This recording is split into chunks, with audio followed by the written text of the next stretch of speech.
Relax. You'd better enjoy your last moment as a bachelor. Who are those people over there? Oh, friends of hers, I think, from that newspaper she worked on. I wish she'd hurry up. I'd like to get the gang back to the newspaper. Well, that's clear for you, even late at her own wedding. You know, I really hate the lizard. What do you mean? Well, I speak now as her editor, not as a disappointed suitor.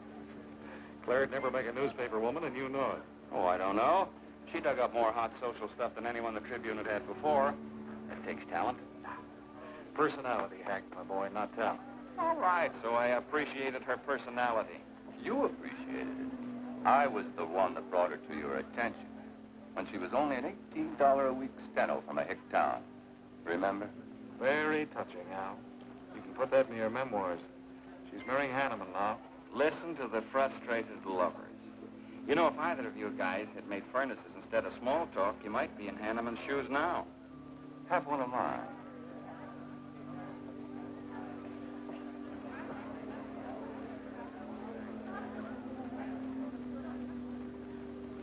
We do have memories, don't we, Les?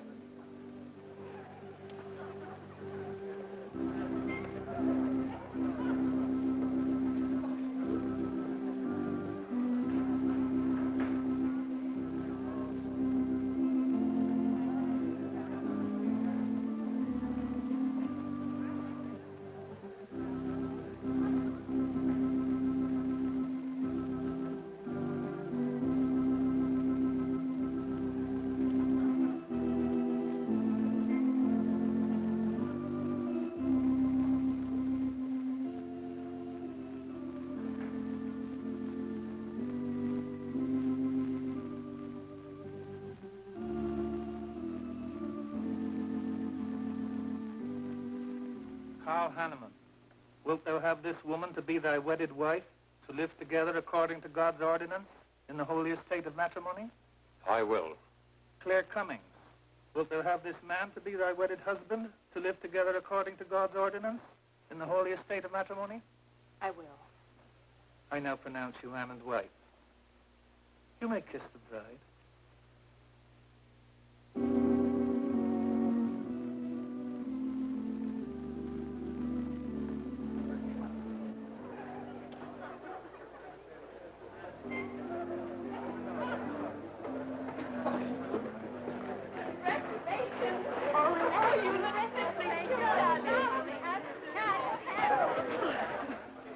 Don't tell me I'm going to lose another employee. Don't worry, Mr. Doyle. I don't even have a boyfriend. We better go in now and cut the cake. We'll have to hurry, darling, if we expect to catch that plane. I'll be right in. I just want to say my goodbyes to a few of the gang. All right, but hurry. Thank you. Thank you.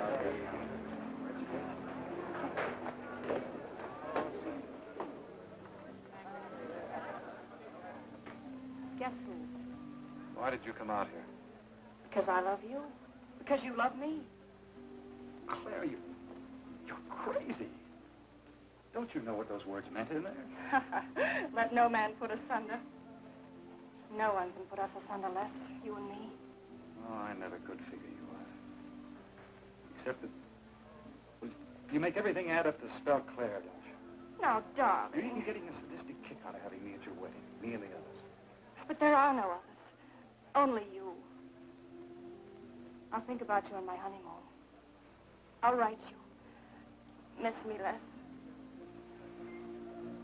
I know you're going to be very happy. I beg your pardon. Thank you. I'm ready with my camera, Mr. Hanneman. I've been looking for Mrs. Hanneman. You haven't seen her, have you? I believe you'll find her on the terrace.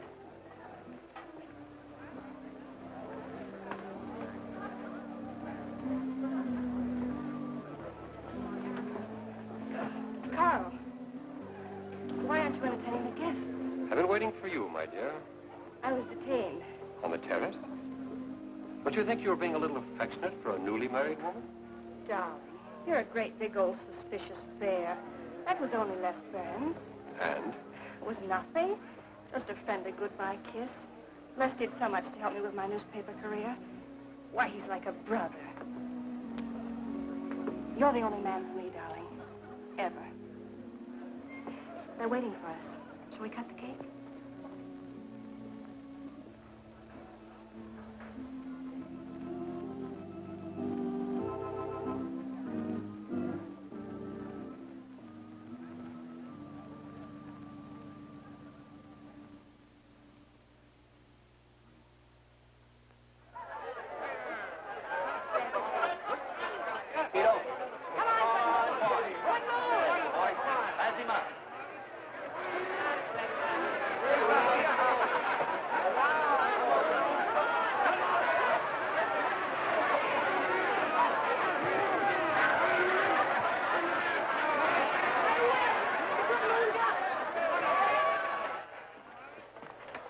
Wow. How much did he pay?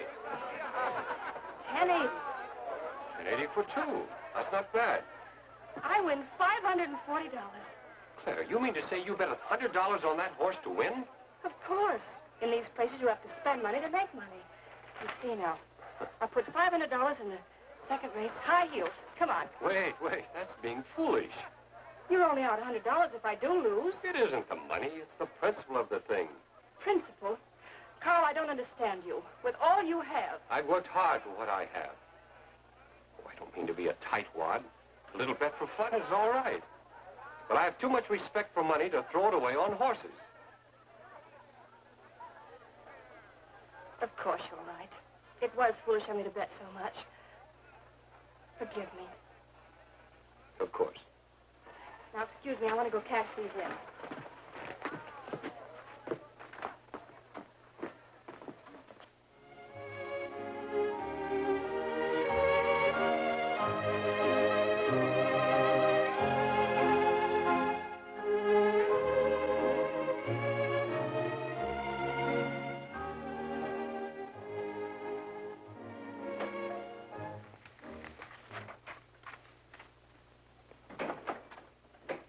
Hello, darling.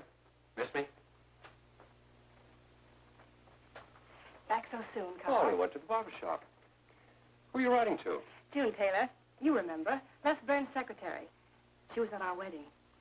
Do you want to read some of the awful things I said about you?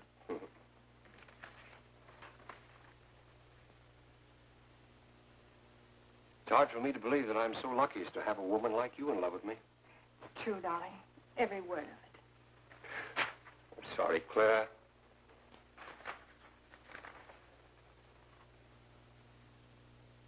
My darling Les. To June, huh? Things are beginning to make sense now. Carl, darling. So that was a goodbye kiss you gave Les Burns. Well, Well, what do you want me to say? nothing. There's nothing you can say, I guess. I'm only glad I found out about it now. Carl, what are you going to do? I'm going back to San Francisco. We're through.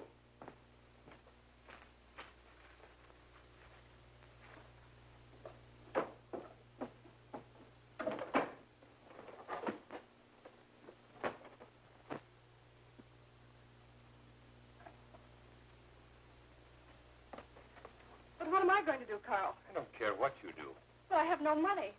Thanks to your great generosity. That was enough for the week's hotel bill. You've got that money from the racetrack. Live on that. You'll not get another cent from me.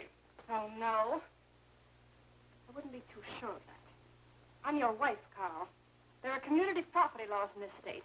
It won't be that easy. It'll be very easy when I show this letter to the judge. And I'm starting divorce proceedings in the morning. Oh, Carl, darling, let's talk this thing over. It's so silly. Get out of my way before I forget myself.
Would you please connect me with the house physician? Hello, Dr. Hastings? This is Mrs. Carl Hanneman, bungalow 9. Could you please leave a prescription for some sleeping tablets for me at the drugstore? I'll be needing them right away. I'm turning in early. No, that won't be necessary. I'm going out for a bite to eat, and I'll pick them up later. Thank you.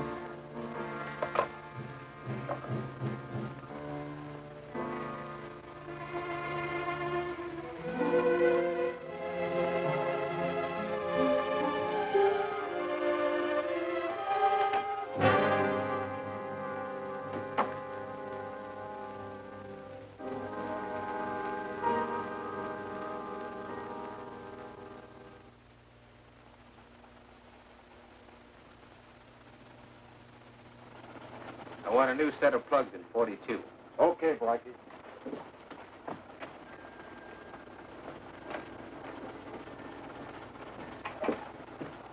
Are you Mr. Tellin? Yeah. I must reach San Francisco by tonight. I want to be back by morning. Can you make it? I can make it up and back if If what? this weather holds out and my fee is big enough.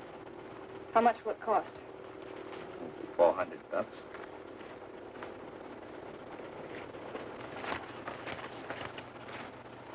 Why 5? I said 4. I know you said 4. I never made this trip. You never saw me. Understand? Sure. Sure, I don't even want to know your name.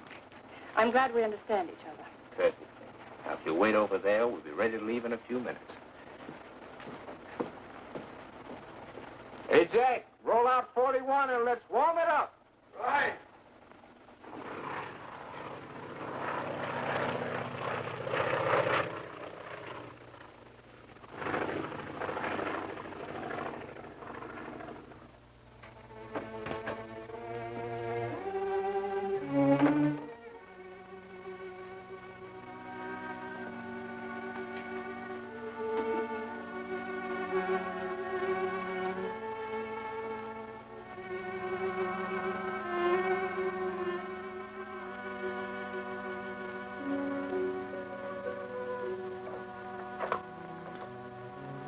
Room service, please. Hello? This is Mrs. Carl Hanneman, Bungalow 9. Would you please send a waiter over with the menu? Thank you.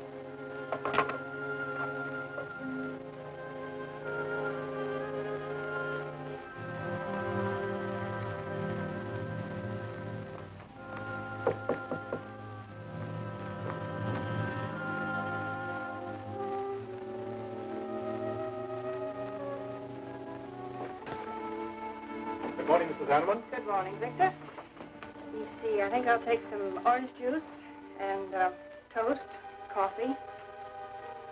That'll be all.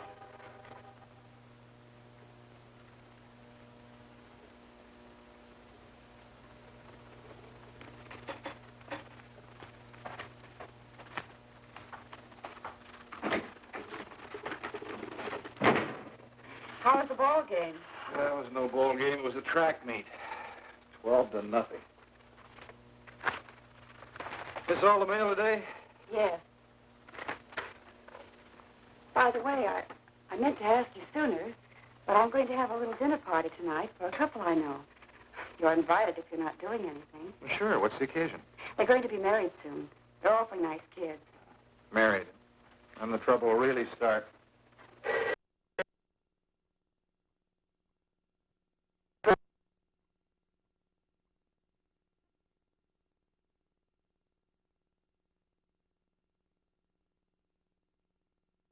Hello.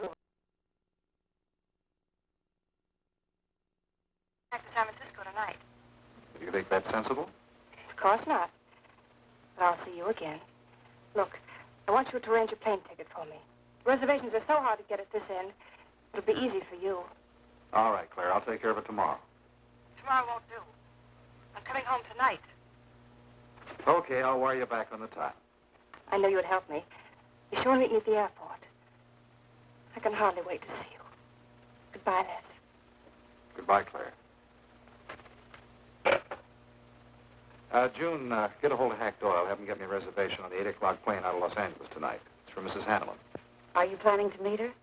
Yeah. Oh, I guess I'll have to cancel our dinner party tonight. It doesn't matter.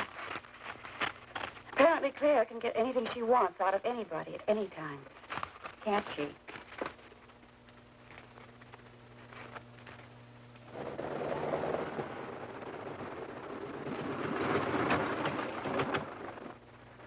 I never thought I'd be back with you so soon, darling. It's wonderful.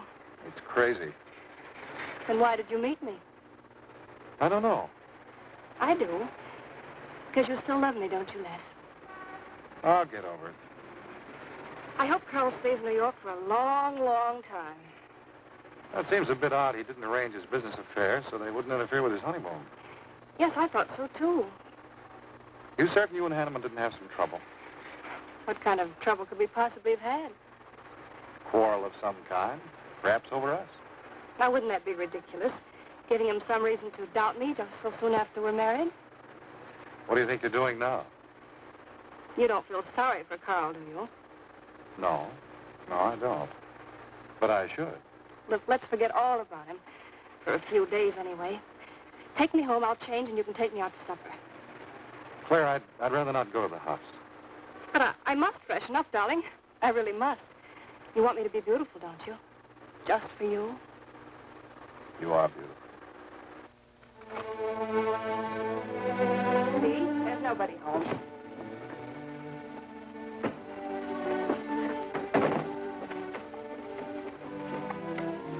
Wait in there, darling. I'll be down in a minute. Come here. Oh, darling.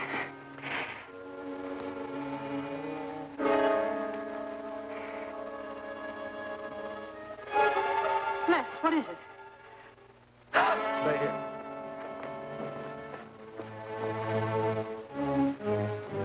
Carl.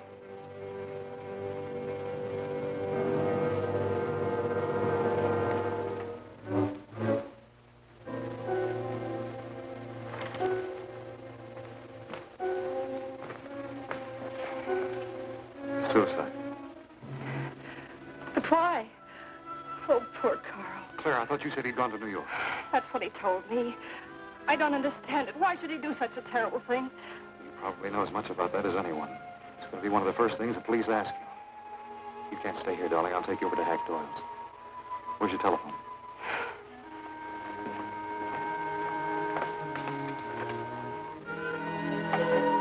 Police headquarters, please.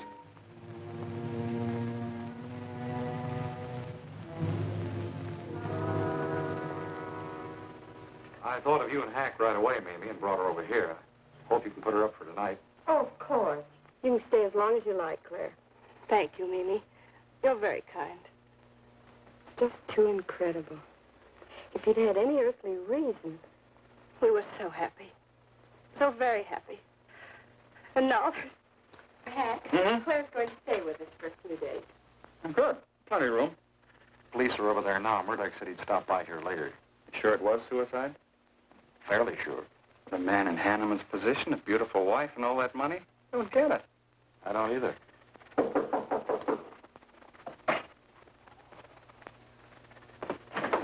Oh, hello, Bill. Come on. How are you, Hank? Hello, Claire. Hello, Bill. Sorry this had to happen to you. Sit down, Captain. How about a cup of coffee? Thanks, Miss Doyle. I won't annoy you for long, Claire. Just a few questions, routine. You know how it is. Of course. Les gave me most of the details over the phone. Your husband, by the way, has been dead for nearly 24 hours. How did it happen that Burns met you at the airport? He didn't happen to. I phoned him from Los Angeles. How come? When I was arriving late and alone, I knew Les would pick me up. Do you have any theory as to why your husband came to San Francisco after telling you he was going to New York? No. I didn't know anything about the business. The gun, of course, was Hanneman's. We checked the serial number. Funny there are no powder burns on the coat. Bill, a suicide doesn't always press a gun against his body. In that case... There would be no powder burns, I know. Do you know of any reason why your husband should have taken his life? No, I don't. Anything wrong with his health? Not that I know of. But that could have been the reason. Had you quarreled? Oh, no. No, we never quarreled. Believe me. Throughout every minute of our married life, we were supremely happy.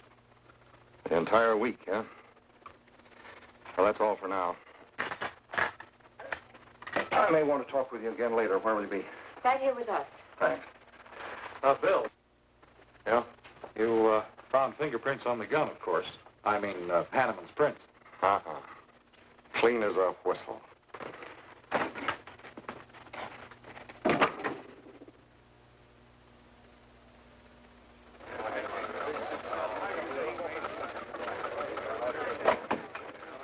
Good morning, Les. Just the guy I want to see. Yeah, about what? Oh, I've been assigned to do the follow-up on the Hanneman case. Oh, how'd you draw that? Oh, I asked for it. It'll be a dull job because there isn't going to be any follow-up. Just an ordinary suicide. Are you kidding? I never smelled an odor of fish so strong in my life. No fingerprints on the gun, and you call it suicide. So what? What makes you so sure? Can you give me a good reason for Hanneman killing himself? No, I can't.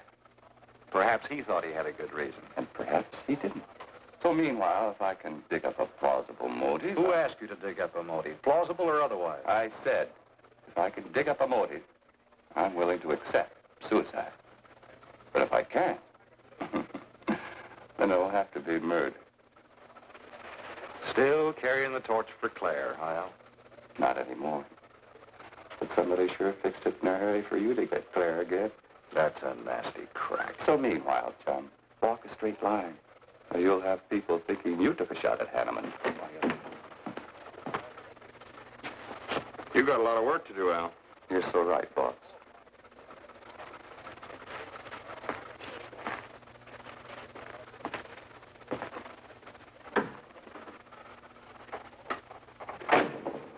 Sorry, Hack. How's Claire taking it this morning? I don't know. She's still asleep when I left. Les, I'm worried about this deal. Police aren't buying any suicide theory. Is that why you put Herrick on the story? Maybe. He might dig up a suicide motive. What's your slant? Well, Hanneman killed himself. Nice try, Hack. You're about as subtle as a punch in the nose. You think Hanneman was murdered, don't you? Maybe I'm protecting someone. It's possible. But I'd like to protect someone if it isn't suicide. Like who? Like you. Who had a better reason? Hanneman's death meant that you'd get Claire back and $1 million odd. That makes sense to a lot of imaginative characters around this town. I don't believe it for 1 second. But I still think it's safer to sell the suicide theory if Harry can dig it up.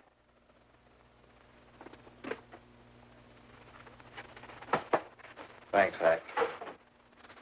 But I didn't do it. Yeah? Send him in. Was Claire on the job? Hello, Batson. What's on your mind? The DA would like to see you gents in the morning. Says it's important. About 10 o'clock. What do you want us for? Don't you know?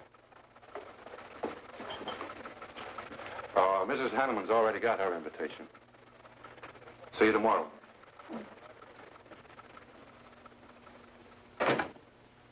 You're certain Mr. Burns has the position you and Mrs. Hanneman found her husband? That's right.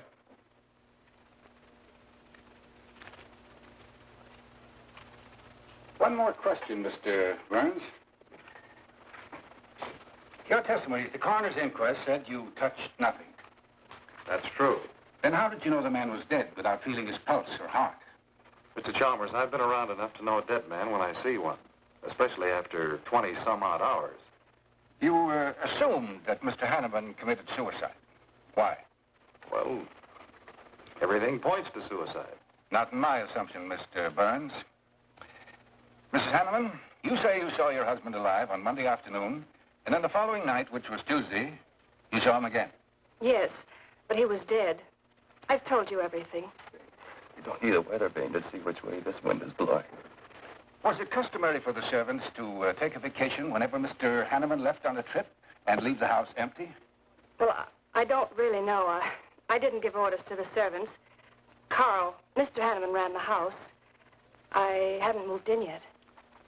I see that you also assumed that this was a suicide. Naturally, it couldn't have been anything else. That's what Mr. Burns said. According to the police scientific detection laboratory, the pistol found near the body was the one used in the death of your husband. But they found no powder burns on the clothes of Mr. Hanneman, nor fingerprints of any description on the gun. Furthermore, it was brought out that Mr. Hanneman couldn't have fired the gun because in making certain tests of his hand for traces of powder marks, none was found. Just what are you driving at? Simply this. Carl Hanneman was murdered. But unfortunately, I haven't enough evidence to hold either of you. You were out of town, and your alibi was proven. You're free to go. But let me give you a tip. I'm not buying any suicide theory, so the case will remain open. See you later, Ed. So long, Hack.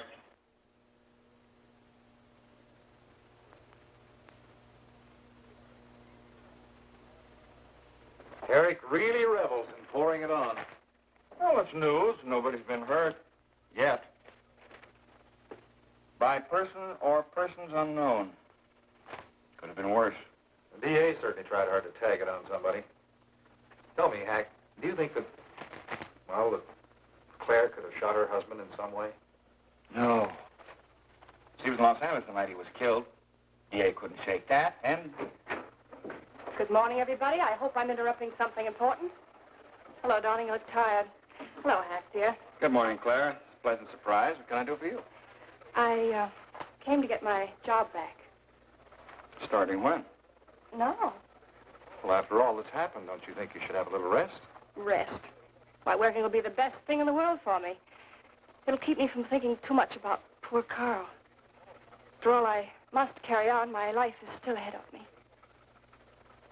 What's the real reason? Well, I do need a little cash.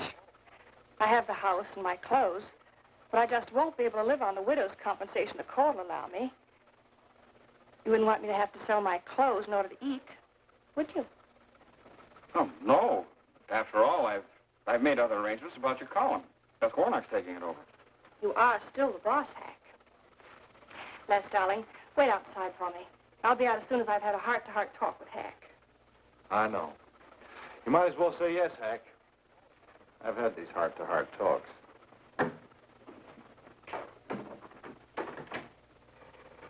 You will let me stay, won't you, Hack?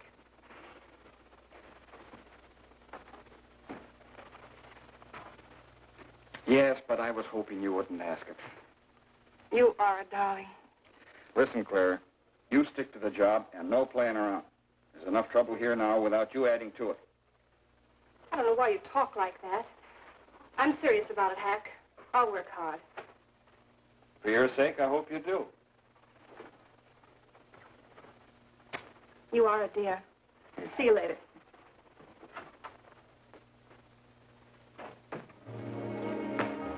Well, see you later, Al. All right. Hopefully you're friends. Yeah, old friends.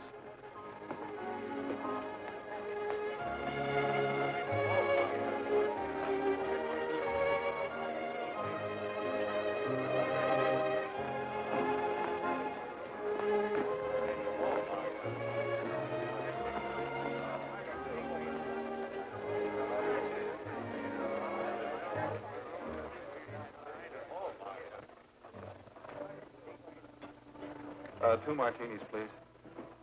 Chicken salad? Fine. Chicken salad for two. And coffee. Les, do you know a good lawyer? Yeah, why? Well, I need one to handle Carl's estate. What's the matter with Hanneman's regular lawyer? Ah, he's an old fuddy-duddy. I want someone whom I can trust to take care of my interests. Well, you might try Lawrence Carson. He specializes in probate work. Carson? Good. I'll call him tomorrow.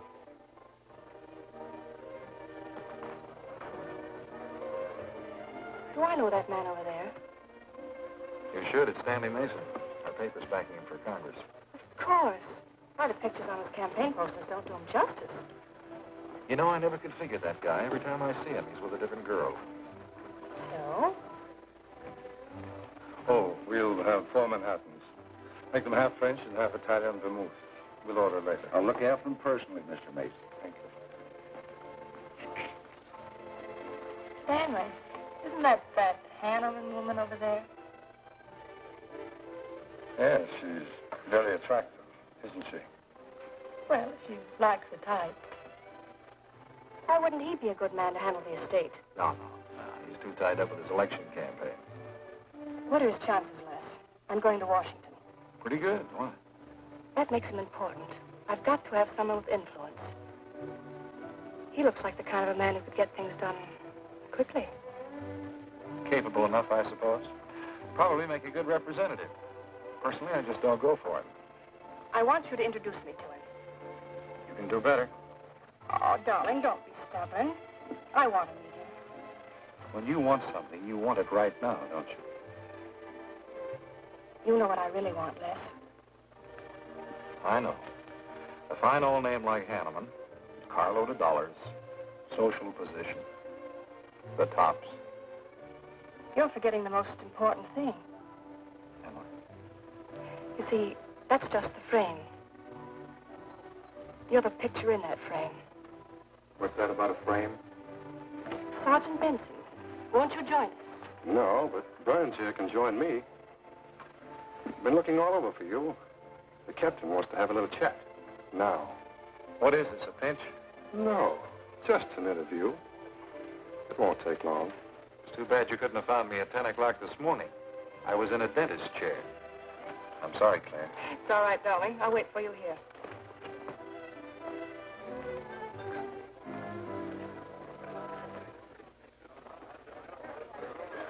Violet.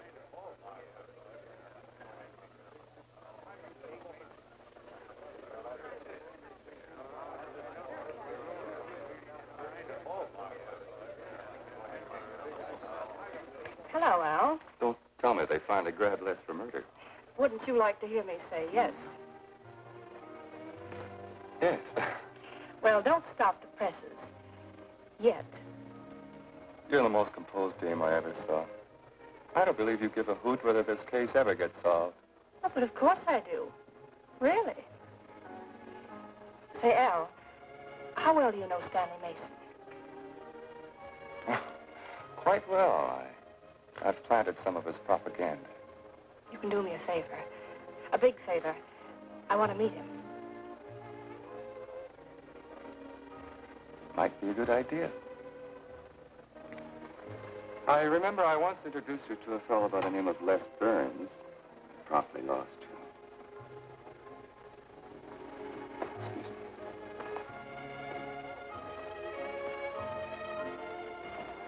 Stan. How are you? Well, hello, Al. Say, I have a young lady over here I'd like to meet you. Just take a minute. Well, all right.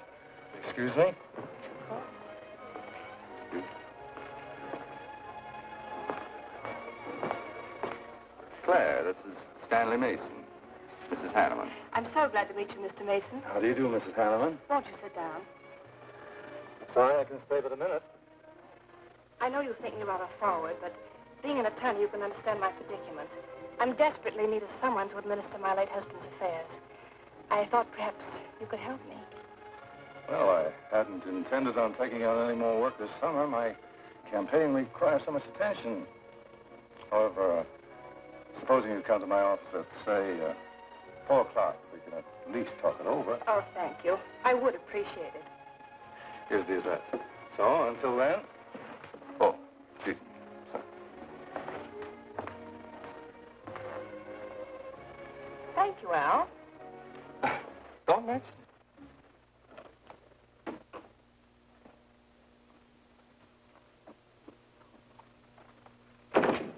I found him, Cap. Right where I expected. With a grief-stricken widow. Only if she's grief-stricken... Skip it. Les, my boy, have a seat. Last time it was hello, Burns. Today it's Les, my boy. What do you want? You know, I just wanted to chin a bit, will you? Oh? I didn't know I was that interesting. You live out in the Hanneman neighborhood, don't you? No, and you know it. But you go out to that neighborhood quite often, don't you? Yeah, so what? To visit friends. Oh, sure, that's right. There's Hank Doyle and his wife, June Taylor. Say, there's a clever little girl, huh? Your secretary, huh? Since when have you become so interested in my secretary? I thought you were a happily married man. Weren't you out in that neighborhood the night Hanneman was shot? Monday night? No, I wasn't. I played gin rummy with the boys in the press room. Went home to bed about 10 o'clock. You read the testimony, did the checking. Come on, Murdoch, what's on your so-called mind? Funny, we can't find any record of where you were between 10 o'clock and 8 the next morning when you had breakfast at Drake's coffee shop. Nobody saw you around your apartment house. Nothing so strange about that. People in my neighborhood mind their own business. I spent the night sleeping. You got an edgy temper today, Les. Aren't worried about anything, are you? I'm annoyed. Until you and the DA get this thing settled, nobody will get any rest. We may have the answer quicker than you think. The police expect to apprehend the criminal within 24 hours. Shall I quote that?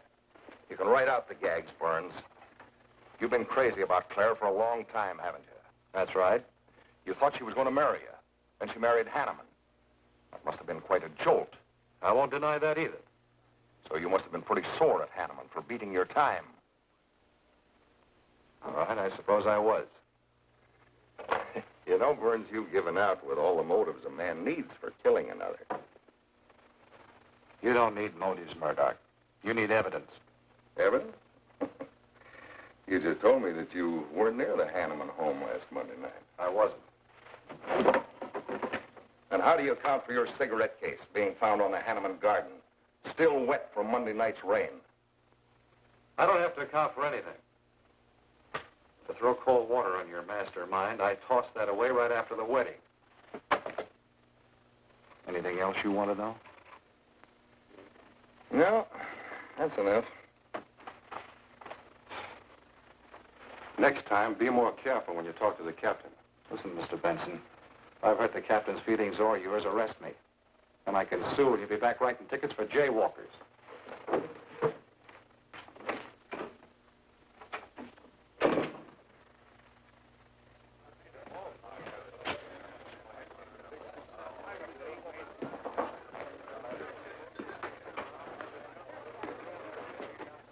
You rent that stool by the month?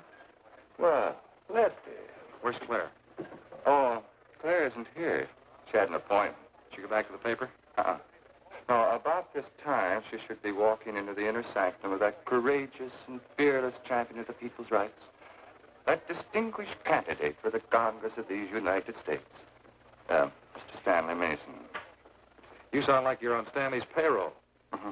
I introduced him. You seem to have a talent for that sort of thing. Thank you. I believe that's all the information I need, Mrs. Hanneman. I can't possibly find words to express my gratitude, and you're consenting to help me. Oh, believe me, it's a pleasure. A little pressure in the right places should settle the matter quickly for you.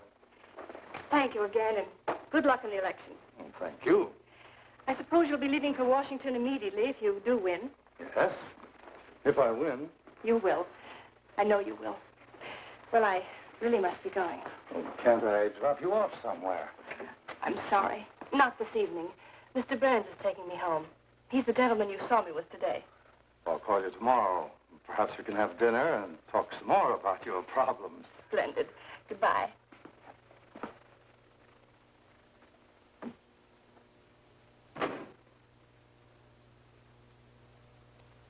Look, Claire, don't you think you ought to stay over at Hackdor's a little longer? Might be unpleasant. Oh, don't be ridiculous. Come on. Oh, Robert. Good evening. Good evening, Mrs. Hanneman. We weren't expecting you home. We've made no arrangements for dinner. I've had dinner. Please take my bags to my room, and you and Christine take the evening off. I shan't be needing you. Thank you. Oh, Mrs. Hanneman, I just wish to say on behalf of Christine and myself that we're pleased that you're home, and we'll do everything we can to make you happy. Why, thank you, Roberts.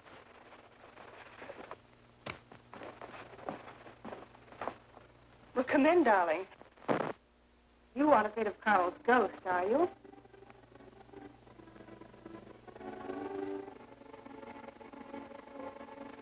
You'll never be happy here, Claire. Nonsense. I've done a little refurnishing. Well, that'll help a little. Miss, what did Murdoch want with you? You had an idea I might have paid a visit here Monday night. You didn't, did you? Of course not. It also seems I had a motive to kill Carl. Well, of course you did. If you were that kind of a person. Murdoch's only fishing. Well, he knows I've been in love with you for a long time. I told him. You told him? Why not? It's true. You want them to keep working on you, so they'll stay away from me. That's it, isn't it? Yeah, that's it. I said I'd stand by. And you have. And I love you the more for it. You know I do love you, don't you, darling? I think you do, Claire. In a peculiar, mixed-up sort of way. I never should have married Carl. I didn't really love him, but he offered so much. Things I never had. But that's all over now. No, it's not over. It won't be until they find his murder. They will. And there'll be nothing to keep us apart again. Ever. I can only sell myself on that. You've got to, Les. You've got to.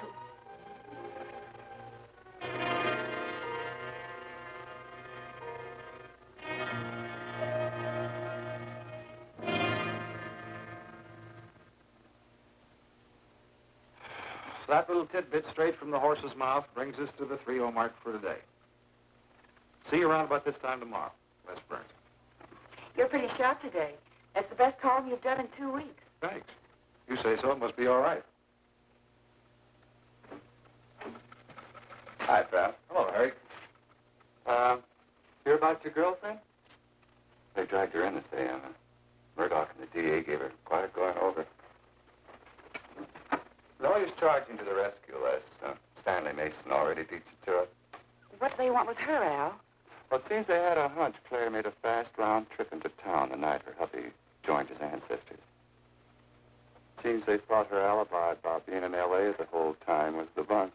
Oh, that's ridiculous. Oh, is it? Well, you'd know more about it than anyone. Jones, put that through, please.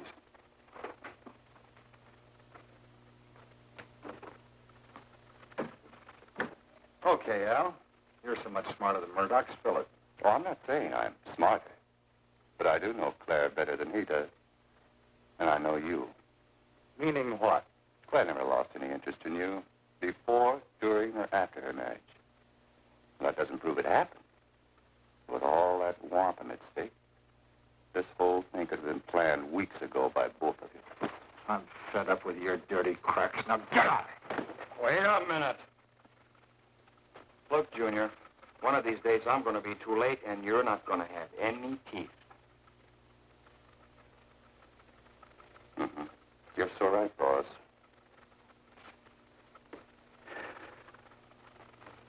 What's wrong, Wes? Nothing. Forget it. The way you want it? If anybody wants me, I've gone for the day. Have one for me, too.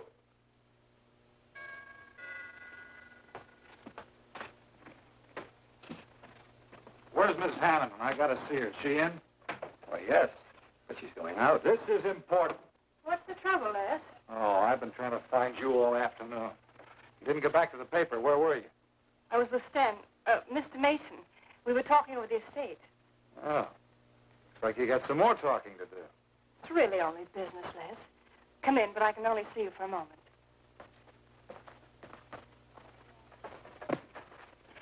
You've taken on quite a package tonight, haven't you, Les? Oh, I've had a few drinks. Sitting over at Bernhard's. Been thinking things. Crazy things. Not me?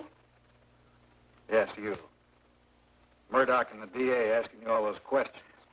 It's nothing to be disturbed about. Not so sure. Why do you say that? Were you in this room Monday night? What? Why, you know I wasn't. I don't know anything. But I wouldn't lie to you. Have I ever, Les? Claire, there's only two people could have profited by Hanneman's death. I'm one of them. You're the other. Why, how dare you come in here accusing me? You only married Hanneman for this. You've admitted it a dozen times. But I didn't kill him. How can you even think it? I didn't kill him. I didn't say you did. But if you know anything, you've got to tell me. Were you in this room Monday night? No. You might have come in, seen someone. I've got to know. Stop shaking me. Then tell me the truth. Let go of me. I thought you were going to stand by me. Why, you're drunk. I'm only trying to help you and me. Ha. Help me. You're accusing me of murder. How do I know you didn't kill him? You were in town. Claire. I have as much right to accuse as you have. But I'm not accusing you. Get out of this house. I once said I couldn't figure you out. I can now. You're not a normal woman. You're not warm. You're cold, like ice. Yeah, like ice. Blonde ice. Get out of here.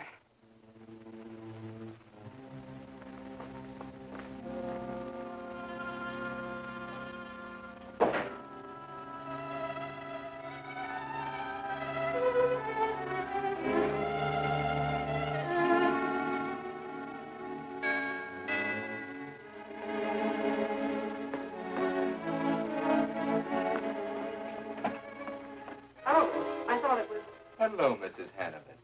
I don't believe I know you. Sure. Sure you do. Let me come in. We can talk better inside. In there. Now, what do you want? Well, I saw your picture in the paper, and I found out who you were. I figured we could make a deal. Deal? I was going to call on you last night, but you had company, and I had to see you alone. What kind of a deal? Seems that plane ride last Monday night returned big dividends. I paid you to forget me. I thought I could trust you. Sure you can trust me. But it's hard to forget murder for any $100. Why, you dirty devil. I don't like that word. All right, we'll forget what happened to Hanneman. I'll go along with you on that suicide story. That is providing there's a little consideration of, let's say, 50 grand. $50,000? Well, I don't have that kind of money. This estate's in probate. I won't receive a thing for months. I can wait. But in the meantime, I'll take this. I know a little man who'll lend me money on it. All right. All right. Just don't come near this house again. But I will keep in touch with you. Quick, out the terrace door. And don't forget, Mrs. Hanneman, I'm not kidding about that 50G.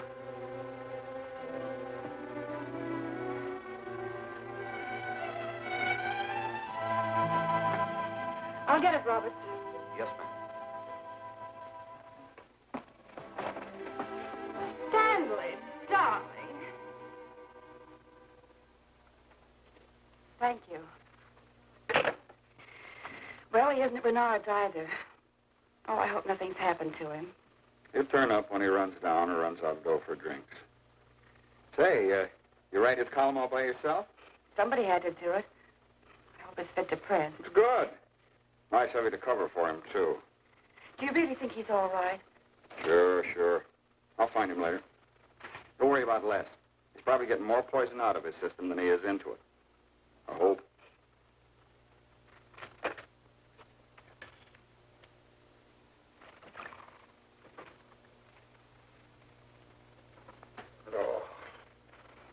Oh, Jim. Oh. See if you can give me another head, will you? This one's not going to do me much good. You certainly had a little trip for yourself. I guess so. What day is it? Tuesday. Holy mackerel. What happened to Sunday and Monday? I took care of him for you. Oh, you would. Who found me, Hack Doyle? No. Claire. Claire? Mm-hmm. You were trying to convince the doorman at the top of the mark to let you out on the roof. It was the only way to the moon. Oh, brother. The moon? Looks like I wanted more than a little trip. Here, drink this. It'll make you feel better. Guess I've been the horrible example, huh? You no doubt thought you had a big reason for getting tight. I had to get away from something. Something wasn't good for me. Have any luck? I don't know. I'm never going through this again, I can assure you of that. June. Well, I guess I'd better get back to the office. Well, thanks a lot for looking after me, June. I'll be down after a while, if I can make it. Don't hurry.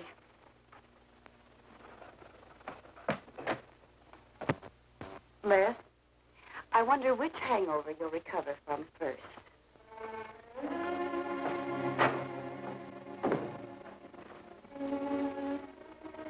I thought we were all washed up, Claire. Les, for everything I said the other night, I'm terribly sorry. I guess I was a little mixed up myself. Forgive me, darling. I must have been out of my mind to say such awful things to you. I realized the truth later. You were afraid for me because you loved me. That was it, wasn't it? Yeah, maybe it was. I just couldn't believe that. Look, let's forget all about it. We know there's nothing to worry about. There never was. We know that, don't we, Les? Sure, Claire. Sure.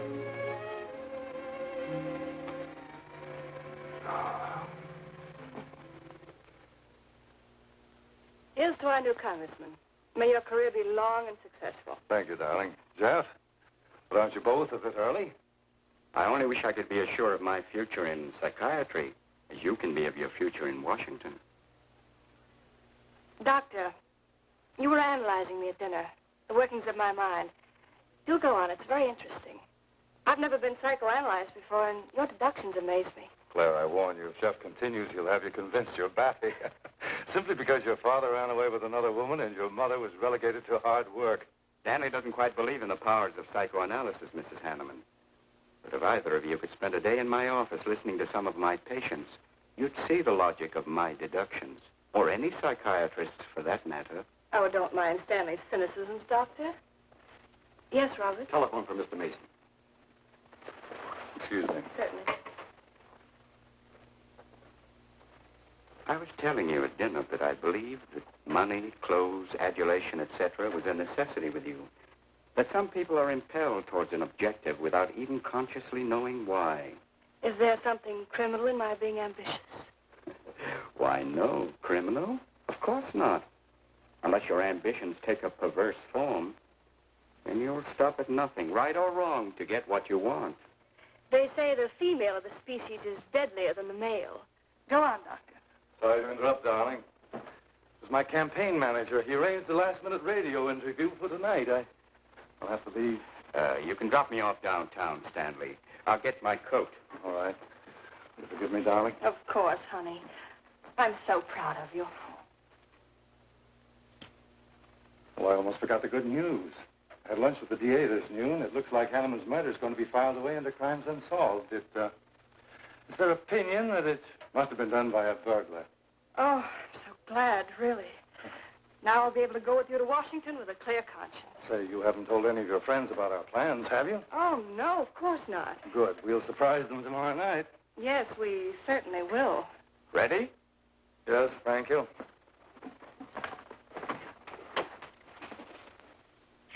Good night, Claire. Good night. Mrs. Hanneman, please don't take my mental probing too seriously. You're a very charming hostess. So don't worry. I never worry. Good night. Good night.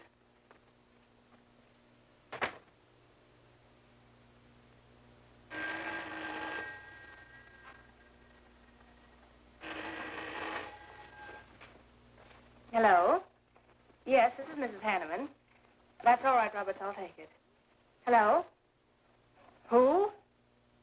How dare you call me here? I had to. I'm in a jam. I need some dough, and you've got to help me.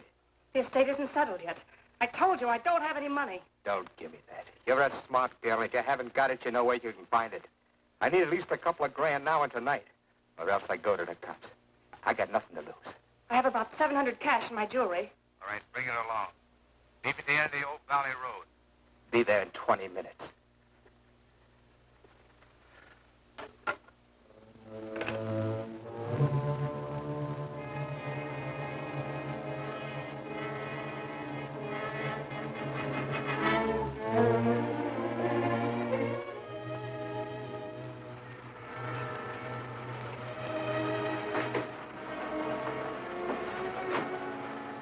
Did anybody follow you? No, Then stop being nervous. I'm not nervous. You are. All right, give me this stuff and let's see if I can use it. These look all right. I got into the bookies for a couple of grand. They're bad little men. And I've been stalling. Tonight they told me pay off or else. They wouldn't kill you for $2,000. They'd kill for a lot less. That's why I had to put the bite on you. Thanks, Mrs. Hanneman. I wouldn't double-cross anybody. Not unless I had to. I wouldn't double-cross anybody either, Blackie. Unless I had to.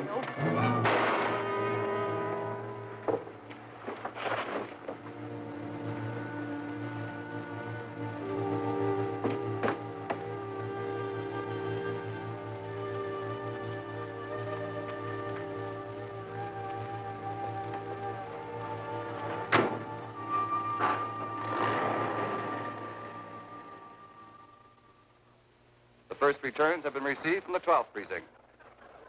Mason, 311, Jeffers, 282, and Allen, 91. That just about cinches it. If I can do that well in the 10th, I can carry them all. My gratitude, Doyle. Without your paper in back of me, I wouldn't have had a chance. Think nothing of it, Mr. Mason? We're glad we backed the right man. Well, it looks like you're in this, Major. Congratulations.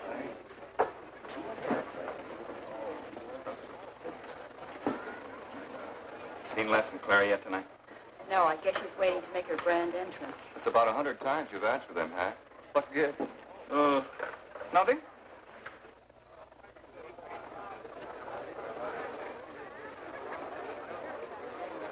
Mr. Doyle, looks like we have a new congressman. Yes, it does. I'm sure he's going to be a good one. I hope so. We backed him. Hello, Claire. Hi, Les. Hi, Hank. Well, good evening, Claire. You look stunning, as usual. Thank you, Stanley. Oh, hello, Les. Thanks for being Claire for me. Big night, huh? Third place is Jeffers with 162, Allen with 142, and Mason 300 even. That's how big it is. Come on, Claire. I want you to meet some folks. You'll find drinks in there. Look, Les, there's something on my mind. I want to tell you about it. You better have a drink first. Sure.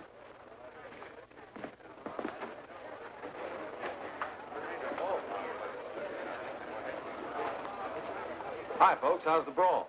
Well, at least the liquor's good. Well, Junie, aren't you a pretty thing tonight? Well, it's about time you noticed me. The trouble with you men is you always have ink in your eyes down at the office. Have a fresh one? No, thank you. This will do. Les. I'll talk to you for a minute. Excuse us. What gives? Did you come with Claire tonight? No, I came with my Aunt Martha from Penobscot. No, I'm serious. You saw her come in with me. You better get her out of your system, but right now. What are you talking about? Things are fine with us now. She couldn't be sweeter. You should have seen her earlier, helping me get things ready for that little party up at my place tonight. How about a speech, Mr. Mason? We haven't had one. Come on, Stanley. Yeah, give us a speech. That's all I need. Now, wait a minute. Speech? All right. If you want a speech, you shall have it. Ladies and gentlemen, I want to introduce to you a very lovely young woman, better known to you as Claire Cummings. I am happy to announce that she has bestowed upon me the great honor of consenting to become my wife. That was a dirty, low-down trick. But I'm glad it's happened. Someday I'll tell you why.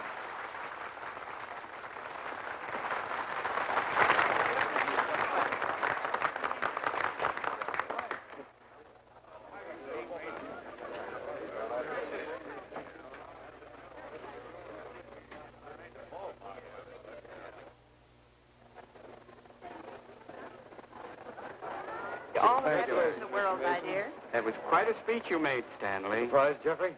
Aren't you going to congratulate us, Doctor? It's customary. Hate to take you away at this moment, Stanley, but there's something I must talk to you about. It's important. But of course, Jeffrey. Will you excuse us? I know you'll enjoy living in Washington. When do you plan to have the wedding?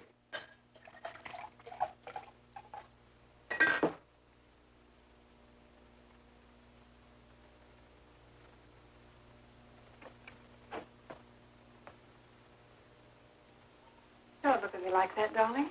What are you doing here? I wanted to see you alone. Sure, not a husband in sight. Dead or alive. I didn't have a chance to explain. No one can put us asunder, Les. You and me. It was more effective last time with wedding music, remember? Oh, you're cruel. I didn't mean to hurt you, and you are hurt, aren't you? That's how much you bother me now. Not a quiver. What about your heart? Claire Cummings, Hanneman, Mason.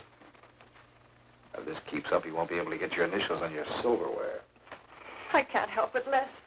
I do love you, but you could never give me the things I must have. Money, importance.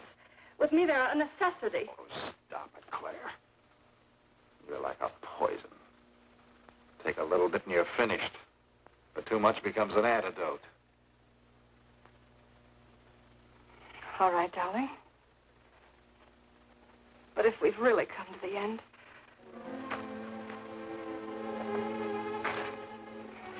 Stanley. Do you mind, Burns? I'd like to say something to my fiancée alone. Not at all, Mr. Mason. Not at all. Go right ahead.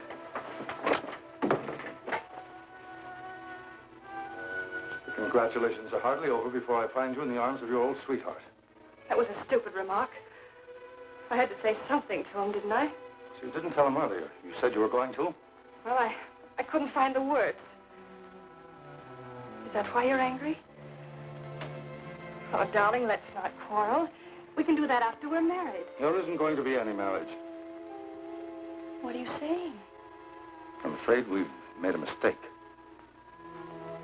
You can't mean that. What will my friends think?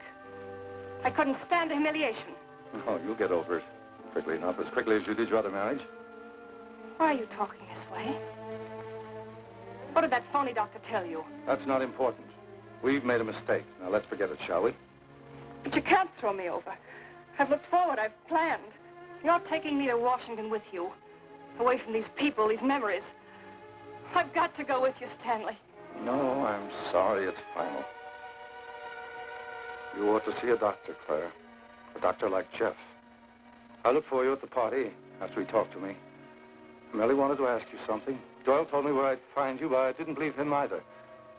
But finding you here proves many things. You're not well, Claire. All right. I didn't mean to crack up. At least we could have a farewell drink together. No hard feelings, really. Why don't you fix some for us? I must say you're being regular about it.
Claire!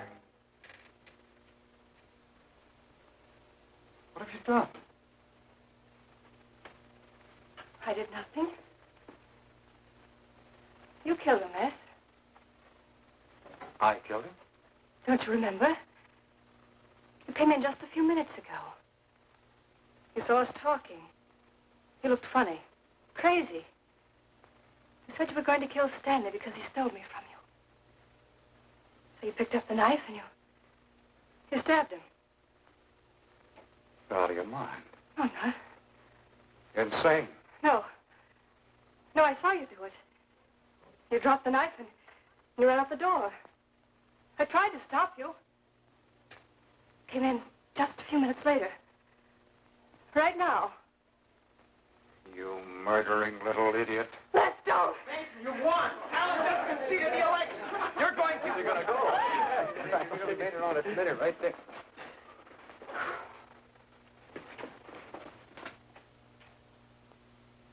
So you see, Doctor, the evidence is really stacked against Les Burns. I and the others feel that he's absolutely innocent. Now, I asked you down here to see if there wasn't something you could do to help us prove Les is innocent and Claire's guilt. Because just as sure as my name is Hack Doyle, she's framed. I agree with you 100%. I am positive that Mrs. Hanneman killed Stanley.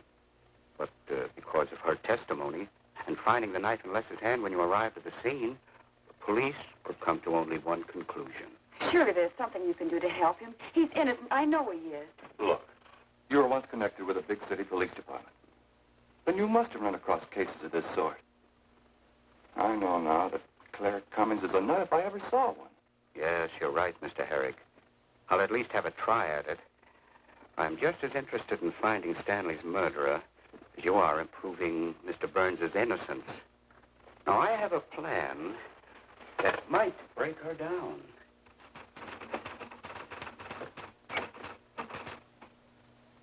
Well, good morning, Dr. Clippinger. To what do I owe the pleasure of this visit? It's no pleasure for me, Mrs. Hanneman, I assure you.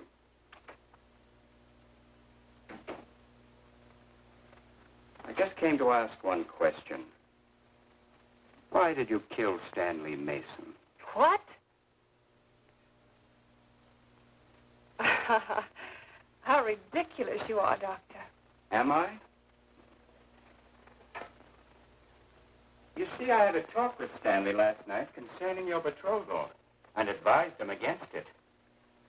It's safe to assume that when he came to tell you that there wouldn't be any marriage, you killed him in a fit of anger and then concocted a story to implicate Mr. Burns. It's the most absurd accusation I ever heard. You seem to forget that Les Burns' fingerprints were found on the knife and that he was seen standing with it in his hand. But please have all the facts, Doctor. Not all of them. All they need to convict Les Burns. Do you mind if I finish my column? No. Why, no.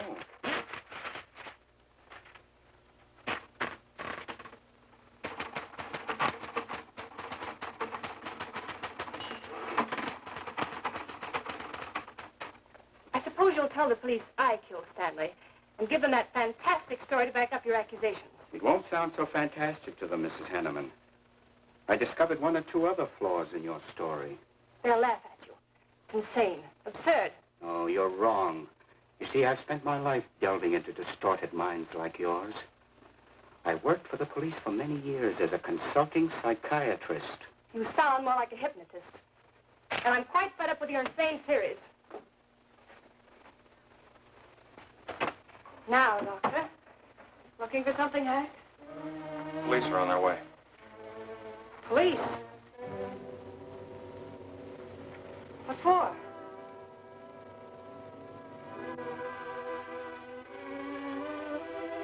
Oh. I see the three of you dreamed this one up. Well, as long as you're going to have me arrested, you might as well read my last column. Go ahead, read it, Hack. Read it out loud. I killed Stanley Mason. I killed Carl Hanneman. I killed Blackie Talon. You didn't know about Blackie, did you? You hid that story on page 5. Unsolved robbery and slaying. I killed Stanley Mason because he no longer wanted to marry me. Stanley Mason was the top of the ladder for me. The top rung. I had money. And now I was going to have position. He was taking me to Washington with him. I could leave then without making the police suspicious. Clever of me, wasn't it? Why did you frame Les Burns? Why? Because he caught me with blood on my hands. Because at last even he had discarded me. I never loved any of them. You, Al, Hanneman, Mason. But Les, I wanted to hang on to him. He was of no use to me, but I couldn't let him go. Maybe I did love him. Hello. Miss Cummings? No, she's off. I'm glad you confessed, because you never could have gotten away with it much longer. I would have, but for you, Dr. Clippinger. You and your slimy scientific snooping. As soon as you came in, I realized it was you who turned Stanley Mason against me. You sent him to his death just as much as I. Sit down, Claire. Why, but for you, I'd have everything I ever wanted in life. I hated you because you were the first man who ever saw inside my mind. And I'm going to kill you. Let go of my arm!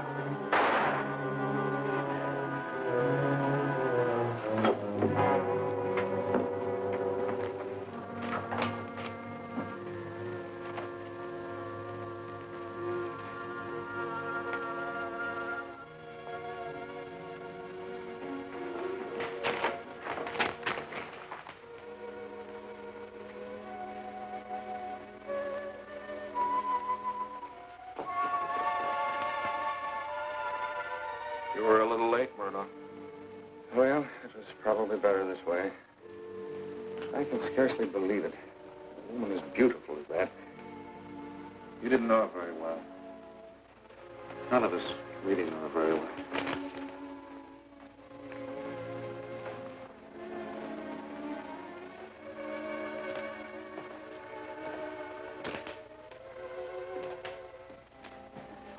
She wasn't even a good newspaper woman.